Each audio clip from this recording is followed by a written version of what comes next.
My dear students of 7th class, today I am doing the daily dose of 9th of October. It is related with the princess who never smiled.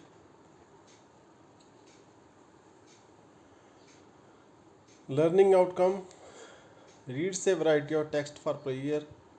adventure stories, fairy tales, science fictions. Learning outcome ਕੀ ਹੈਗਾ ਵੀ ਅਸੀਂ ਆਨੰਦ ਦੇ ਲਈ ਮਜ਼ੇ ਲੈਣ ਦੇ ਲਈ ਜਿਹੜਾ ਆ ਕੁਝ ਪੜ੍ਹਨਾ ਆ ਭਾਵੇਂ ਮਨੋਰੰਜਕ ਕਹਾਣੀਆਂ ਆ ਭਾਵੇਂ ਉਹ ਪਰੀਆਂ ਦੀਆਂ ਕਹਾਣੀਆਂ ਜਾਂ ਸਾਇੰਸ ਨਾਲ ਸੰਬੰਧਿਤ ਹੈ ਤਾਂ 7th ਕਲਾਸ ਦਾ 7th ਲੈਸਨ ਆ the princess who never smiled part 2 on his way he met a fish in a pond ਉਹਨੇ ਆਪਣੇ ਰਸਤੇ ਵਿੱਚ ਜਦੋਂ ਜਾ ਰਿਹਾ ਸੀ ਉਹ ਕਿਹਨੂੰ ਮਿਲਿਆ ਇੱਕ ਮੱਛੀ ਨੂੰ ਮਿਲਿਆ ਕੌਣ ਜਾ ਰਿਹਾ ਸੀ ਈਵਾਨ ਪੂਰ ਬॉय ਸੀ ਗਰੀਬ ਲੜਕਾ ਸੀਗਾ ਕਿੱਥੇ ਜਾ ਰਿਹਾ ਸੀਗਾ ਪ੍ਰਿੰਸੈਸ ਨੂੰ ਹਸਾਉਣ ਦੇ ਲਈ ਕਿਉਂਕਿ ਰਾਜੇ ਨੇ ਘੋਸ਼ਣਾ ਕੀਤੀ ਸੀ ਵੀ ਜਿਹੜਾ ਵੀ ਮੇਰੀ ਲੜਕੀ ਨੂੰ ਹਸਾਏਗਾ ਮੈਂ ਉਸ ਦਾ ਵਿਆਹ ਉਹਦੇ ਨਾਲ ਕਰ ਦੇਵਾਂਗਾ ਇਸ ਕਰਕੇ ਈਵਾਨ ਜਿਹੜਾ ਆ ਉਹ ਜਾ ਰਿਹਾ ਸੀ ਰਸਤੇ 'ਚ ਉਹਨੂੰ ਫਿਸ਼ ਮਿਲਦੀ ਆ The fish told him that it did not want to live in the pond anymore since the water had become very dirty. Dirty ਹੁੰਦਾ ਗੰਦਾ ਫਿਸ਼ ਕਹਿੰਦੀ ਵੀ ਮੈਂ ਹੁਣ ਇੱਥੇ ਰਹਿਣਾ ਨਹੀਂ ਚਾਹੁੰਦੀ ਕਿਉਂਕਿ ਪਾਣੀ ਬਹੁਤ ਗੰਦਾ ਹੋ ਗਿਆ ਇੱਥੇ but the fish was very helpless ਪਰ ਉਹ ਬਹੁਤ ਹੈਲਪਲੈਸ ਆ ਕੁਛ ਕਰ ਨਹੀਂ ਸਕਦੀ Ivan gave it one of the gold coins ਤਾਂ ਈਵਾਨ ਕੀ ਕਰਦਾ ਉਹਨੂੰ 3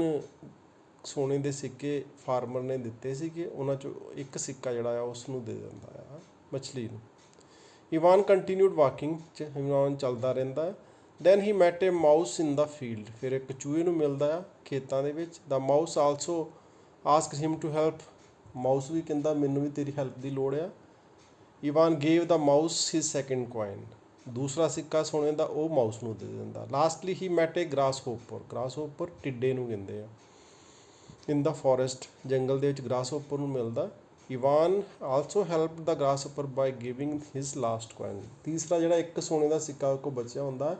ਉਹ ਗ੍ਰਾਸ ਹੋਪਰ ਨੂੰ ਦੇ ਦਿੰਦਾ ਤਾਂ ਕਿ ਉਸ ਦੀ ਮਦਦ ਹੋ ਸਕੇ ਯਾਨੀ ਤਿੰਨੇ ਜਿਹੜੇ ਸਿੱਕੇ ਆ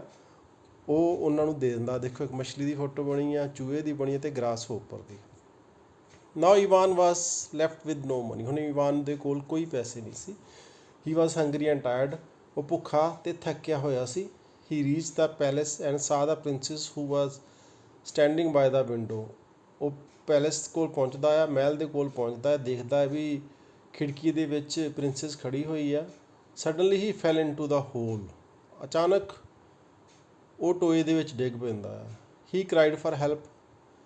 ਫਿਰ ਉਹ ਰੌਲਾ ਪਾਉਣ ਲੱਗ ਪੈਂਦਾ ਮਦਦ ਦੇ ਲਈ suddenly the fish mouse and the grasshopper try to pull Evan out of the hole ਅਚਾਨਕ ਜਿਹੜੇ ਆ ਮਛਲੀ ਅਤੇ ਚੂਹਾ ਅਤੇ ਗ੍ਰਾਸ ਹੋਪਰ ਤਿੰਨੇ ਆ ਜਾਂਦੇ ਆ ਉਹਦੀ ਮਦਦ ਕਰਦੇ ਆ ਉਹਨੂੰ ਬਾਹਰ ਕੱਢਦੇ ਵਿੱਚੋਂ ਹੋਲ 'ਚੋਂ it appeared very funny to the princess ਨੂੰ ਇਹ ਬਹੁਤ ਵਧੀਆ ਲੱਗਦਾ ਆ ਸ਼ੀ ਸਟਾਰਟਡ ਲਾਫਿੰਗ ਇਹ ਦੇਖ ਕੇ ਉਹਨੂੰ ਹਾਸਾ ਆ ਜਾਂਦਾ ਹੱਸਣ ਲੱਗ ਪੈਂਦੀ at this the king the Queen the minister and the guards also started laughing ਉਹਨੂੰ ਹੱਸਦੀ ਨੂੰ ਦੇਖ ਕੇ ਰਾਜਾ ਰਾਣੀ ਸਿਪਾਹੀ ਮੰਤਰੀ ਸਾਰੇ ਹੱਸਣ ਲੱਗ ਪੈਂਦੇ ਆ ਦਾ ਕਿੰਗ ਕੈਪਟ ਹਿਜ਼ ਪ੍ਰੋਮਿਸ ਰਾਜਾ ਆਪਣਾ ਜਿਹੜਾ ਪ੍ਰੋਮਿਸ ਆ ਵਾਅਦਾ ਉਹਨੂੰ ਨਿਭਾਉਂਦਾ ਹੈ ਉਹਨੇ ਕਿਹਾ ਸੀ ਵੀ ਮੈਂ ਜਿਹੜਾ ਮੇਰੀ ਲੜਕੀ ਨੂੰ ਹਸਾਏਗਾ ਮੈਂ ਉਸ ਦਾ ਵਿਆਹ ਉਹਦੇ ਨਾਲ ਕਰ ਦੂੰਗਾ he married the princess with Ivan ਉਹ ਪ੍ਰਿੰਸੈਸ ਦਾ ਵਿਆਹ ਈਵਾਨ ਨਾਲ ਕਰ ਦਿੰਦਾ Ivan requested the king to keep his 3 friends with him to which the king agreed Ivan ਰਾਜੇ ਨੂੰ ਰਿਕੁਐਸਟ ਕਰਦਾ ਬੇਨਤੀ ਕਰਦਾ ਵੀ ਮੈਂ ਆਪਣੇ 3 ਦੋਸਤਾਂ ਨੂੰ ਵੀ ਇੱਥੇ ਰੱਖਣਾ ਚਾਹੁੰਦਾ ਹਾਂ from that day the palace become A happy palace ਉਸ ਦਿਨ ਤੋਂ ਉਹ ਜਿਹੜਾ ਪੈਲੇਸ ਸੀਗਾ ਮਹਿਲ ਸੀ ਉਹ ਹੈਪੀ ਪੈਲੇਸ ਬਣ ਜਾਂਦਾ ਤਾਂ ਇਸ ਤਰ੍ਹਾਂ ਇਹ ਕਹਾਣੀ ਸੀ ਕਹਿਣ ਦਾ ਮਤਲਬ ਇਹ ਆ ਵੀ ਜੇਕਰ ਅਸੀਂ ਕਿਸੇ ਦੀ ਵੀ ਮਦਦ ਕਿਸੇ ਔਖੇ ਸਮੇਂ 'ਤੇ ਕਰਦੇ ਹਾਂ ਤਾਂ ਸਾਡੀ ਵੀ ਕੋਈ ਨਾ ਕੋਈ ਮਦਦ ਜ਼ਰੂਰ ਕਰਦਾ ਆ ਸੋ ਇਹ ਸੀ ਲੈਸਨ ਦਾ ਪ੍ਰਿੰਸੈਸ ਹੂ ਨੈਵਰ ਸਮਾਈਲਡ ਆ ਪ੍ਰਿੰਸੈਸ ਦੀ ਫੋਟੋ ਆਏ ਫਿਰ ਅੱਗੇ ਇਵਾਨ ਦੀ ਤੇ ਪ੍ਰਿੰਸੈਸ ਦੀ ਬਣੀ ਹੋਈ ਹੈ। ਹੁਣ ਕੁਐਸਚਨ ਆਨਸਰ ਆ, ਪਹਿਲਾ ਕੁਐਸਚਨ ਹੈ why was king worried about Tania the princess ਦਾ ਨਾਂ ਕੀ ਸੀ? ਤਾਨੀਆ। ਕਿਉਂ ਚਿੰਤਿਤ ਸੀ ਰਾਜਾ? The king was worried about the princess because she never smiled, ਕਿਉਂਕਿ ਉਹ ਕਦੀ ਮੁਸਕਰਾਉਂਦੀ ਨਹੀਂ ਸੀ, ਨਾ ਹੀ ਮੁਸਕਰਾਈ ਸੀ। What did he do to amuse his daughter, ਆਪਣੀ ਲੜਕੀ ਦੇ ਮਨੋਰੰਜਨ ਲਈ ਉਹਨੇ ਕੀ ਕੀਤਾ? He called a magician to amuse his daughter, ਉਹਨੇ ਮੈਜੀਸ਼ੀਅਨ ਨੂੰ ਸੱਦਿਆ। ਮੈਜੀਸ਼ੀਅਨ ਕੌਣ ਹੁੰਦਾ? ਜਾਦੂਗਰ, ਜਿਹੜਾ ਜਾਦੂ ਦਿਖਾਉਂਦਾ। What did the magician do? The magician showed the princess some tricks, magician ਨੇ, ਜਾਦੂਗਰ ਨੇ ਕੁਛ ਟ੍ਰਿਕਸ ਜਿਹੜੇ ਆ, ਕੁਛ ਆਪਣੇ ਜਾਦੂ ਦੇ ਕਰਤੱਵ ਜਿਹੜੇ ਆ ਉਹਨੂੰ ਦਿਖਾਏ। What did the clown do? Clown ਕੀ ਹੁੰਦਾ? ਪਹਿਲਾਂ ਵੀ ਆਪਾਂ ਦੱਸਿਆ ਤੁਹਾਨੂੰ, ਕਲੋਨ ਹੁੰਦਾ ਜੋਕਰ। ਸਰਕਸ ਦੇ ਵਿੱਚ ਜੋਕਰ ਹੁੰਦਾ ਇੱਕ ਬੰਦਾ, ਜਿਹੜਾ ਹੋਰ ਤਰ੍ਹਾਂ ਦੇ ਵੱਖ-ਵੱਖ ਮੂੰਹ ਬਣਾ ਕੇ ਜਾਂ ਹਰਕਤਾਂ ਕਰਕੇ ਲੋਕਾਂ ਨੂੰ ਹਸਾਉਂਦਾ। The clown also showed some trick to make princess smile, clown ਨੇ ਵੀ ਕਈ ਕਰਤੱਵ ਦਿਖਾਏ ਆਪਣੇ ਉਹਨੂੰ ਖੁਸ਼ ਕਰਨ ਦੇ ਲਈ। What did the king do when the princess did not smile, ਜਦੋਂ ਉਹ ਨਹੀਂ ਹੱਸੀ ਤਾਂ ਕਿੰਗ ਨੇ ਕੀ ਕੀਤਾ? The king announce that anyone who made the princess laugh would get to marry her, ਫਿਰ ਉਹਨੇ ਅਨਾਊਂਸ ਕਰਤਾ, ਘੋਸ਼ਣਾ ਕਰਤੀ ਵੀ ਜਿਹੜਾ ਵੀ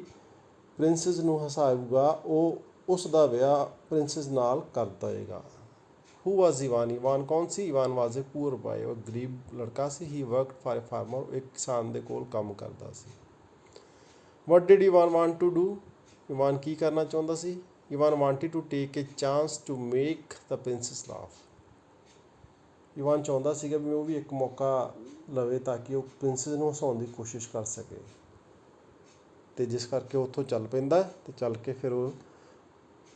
ਪ੍ਰਿੰਸੈਸ ਕੋਲ ਪਹੁੰਚਦਾ, ਉਹਨੂੰ ਹਸਾ ਦਿੰਦਾ ਅਤੇ ਫਿਰ ਉਹਦੇ ਨਾਲ ਵਿਆਹ ਹੋ ਜਾਂਦਾ ਹੈ। ਸੋ ਇਹ ਸੀ ਸਟੋਰੀ ਦ ਪ੍ਰਿੰਸੈਸ ਹੂ ਨੈਵਰ ਸਮਾਈਲਡ। ਥੈਂਕਸ।